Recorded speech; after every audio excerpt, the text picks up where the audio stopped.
Good morning. Welcome back. Thanks for starting your day with us. Let's get a check of your first alert forecast. Preparing to be another steamy day out there, Patrick. Yes, middle 90s, but feels like temperatures up around 103 to 108 degrees. Definitely going to be hot and humid across central Mississippi. 74 is the current temperature right now here in the capital city. 75 in Crystal Springs, 76 in Natchez, 75 in Vicksburg. So your forecast today quickly warming up, 91 by 11 o'clock. So very quickly, we're already in the lower 90s, working our way up into the middle 90s this afternoon with an opportunity for a shower or thunderstorm. Many of us will stay dry today, but again, there might be one or two of us that are able to get a cooling shower or storm, and especially with those temperatures being so hot, it will become very welcome to you as you go through the day. We'll take a look at the full forecast. We got more heat on the way over the next few days before a tropical threat may affect portions of the Gulf Coast as we head through the next few days. We'll take a look at that and your full forecast coming up here in about 10 minutes. Thanks, Patrick. In this morning's Most Wanted, officials in Marshall County are searching for two people connected to a deadly shooting near Byhalia. Officials believe Jamaica Thomas and Wanzi Brown are connected to Jordan Stewart's death. The 25-year-old was found shot in a car on a rural road outside Byhalia late last month. Investigators say the suspects may have shot Stewart during an attempted robbery. They think Brown and Thomas are in Thomas's white four-door Hyundai with the Tennessee tag OR71D5. Both will be charged with capital murder and are considered armed and dangerous. Two other suspects have already been arrested in the case. Meanwhile, the search for two escaped inmates continues in Rankin County. Multiple law enforcement agencies are searching for Christopher High and Jonathan Blankenship. High was serving time for burglary and larceny in Carroll County. Blankenship was convicted of aggravated assault on a police officer in Alcorn County. He has prominent tattoos on his face and neck.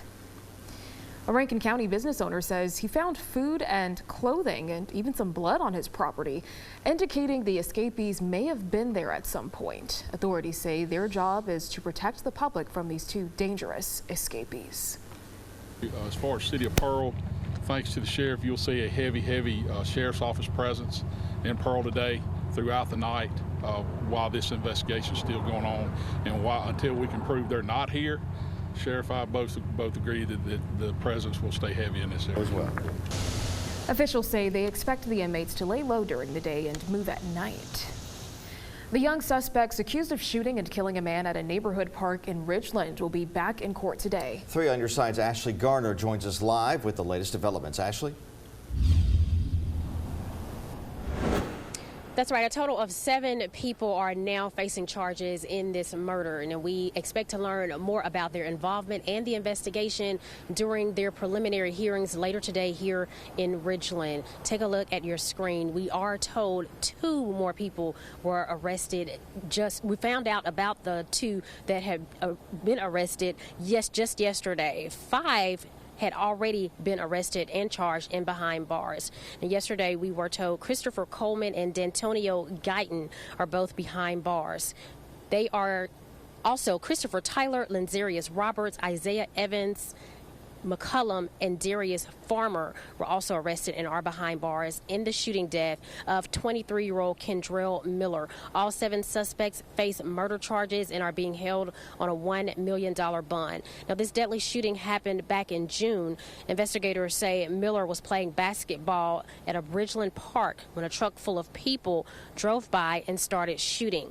Miller was hit by the flying bullets and later died. Police say he was not the intended target. Again, all 7 suspects involved are expected to be in court for preliminary hearings this afternoon. We, of course, will keep you updated on this case. For now, reporting live in Ridgeland, Ashley Garner, 3 on your side. All right, Ashley, a coroner in Louisiana says a woman whose body was found in Lake Pontchartrain died after she was hit by a boat.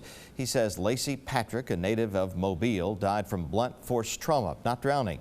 The 20-year-old was swimming about 150 feet from the shore when a passing boat hit her and a man who was with her. He suffered only bumps and bruises. The boater said he didn't see the swimmers. No charges have been filed as the investigation continues. Back here in Mississippi, investigators and first responders have released new information about that plane crash in Oxford that killed a young pilot. 18-year-old Lake Little of Starkville died when the single-engine plane she was flying crashed on a golf course near the Oxford airport on Saturday afternoon. Witnesses told the NTSB that the plane was climbing, made a turn, slowed down, and then fell to the ground. background. Little was the daughter of a Starkville alderman and participated in numerous pageants and civic and academic pursuits. Hattiesburg police have charged a woman in a Monday morning shooting. Cheryl Lassiter has more details live in the Alert Center. Cheryl. Stephanie, her name is Mercedes Daniels. She is 22 years old. You're going to see her right here on your screen. She has been charged in the shooting of a man that she was in a relationship. And the shooting, as you said, happened yesterday morning. Police arrived on the scene about 5:30 in the morning. The victim had already been taken to the hospital. His condition is not known, but Mercedes Daniels here is charged with domestic violence, aggravated assault. Symphony? Thanks, Cheryl. State health officials continue to look into the dangerous algae bloom that shut down all of the beaches on the Mississippi Gulf Coast. Officials with the Department of Marine Resources are tracking the bloom. Dr. Joe Griffith says the algae can produce toxins that are dangerous to humans, but the algae itself isn't harmful. He says the results of toxin analysis will show how the algae is performing in the Gulf's freshwater saltwater mix and how harmful it actually is. It depends entirely on if they're producing this toxin and how much of this toxin they're producing. They don't always produce these toxins. It's a poorly understood process that tells us when these toxins are being produced, when they're being released, and what they do. So we don't know that they are producing it. We don't know they're not. MDMR says recent toxin analysis of the algae bloom have revealed very low levels, but say the blooms are dynamic and could change. Seafood dealers and restaurant owners in Louisiana are worried about algae that's showing up on the south shore of Lake Pontchartrain. They say the opening of the Bonnie Carey Spillway is killing more crabs and driving up prices. Restaurant owners say it's hurting their bottom line. Dock operator Chris Pohm says crabbers are being forced to search elsewhere. We're going past Dulac, almost to St. Mary. We was going to St. Mary a couple weeks ago to get crabs. 5 to 6 hours more, yeah. And we'll have to make other cuts in the kitchen on labor. Scientists working with the Lake Pontchartrain Basin Foundation think things will get better once the spillway is closed. They say tides will bring normal water back into the lake. The Army Corps of Engineers says it plans to start closing the spillway next week, depending on the weather. And with it feeling like it's over 100 degrees outside, it's important to stay safe if you have to be outdoors. Yeah, the hot weather can cause heat stroke. 3 on your side's Reggie Marion live in Jackson with warning signs during this heat advisory. Reggie? Yeah, some people are more vulnerable for heat strokes or heat exhaustion than others, and that's why doctors say they should be extra careful during a heat advisory, and that includes the elderly, infants, children, anyone with a chronic medical illness, or those who have to work outside. Doctors say that it's very important that you stay hydrated. Don't wait until you're thirsty to drink water, and drink water before you start any physical activity. Schedule those tasks early in the day to avoid the midday heat, and make sure you go inside for breaks. Here are the symptoms for stroke: headache, dizziness, nausea, hot or red skin, muscle cramps, weakness, or fainting. And it's also important to remember your pets during these hot temperatures, and if you know someone who does not have air conditioning in their home, be sure to check on them, especially if they are the elderly. Reporting live in Jackson, Reggie Marion, 3 on your side. All right, Reggie, 5:38 now.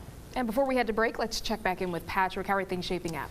It's already in the middle 70s in most locations to start you off this morning. Quickly, we will be warming up into the 90s this afternoon, but it will definitely feel closer to about 103 to 108 degrees this afternoon. Visibility is not bad right now, but you could run into some hazy spots or some patchy zones of fog as you're heading out the door this morning. Outside of that, more heat, more humidity. High temperature today, 96 degrees with a few afternoon cooling showers and storms. We'll take a look at the full forecast and also look at the tropics coming up here in just a minute. Time right now, 5:39 on a Tuesday morning.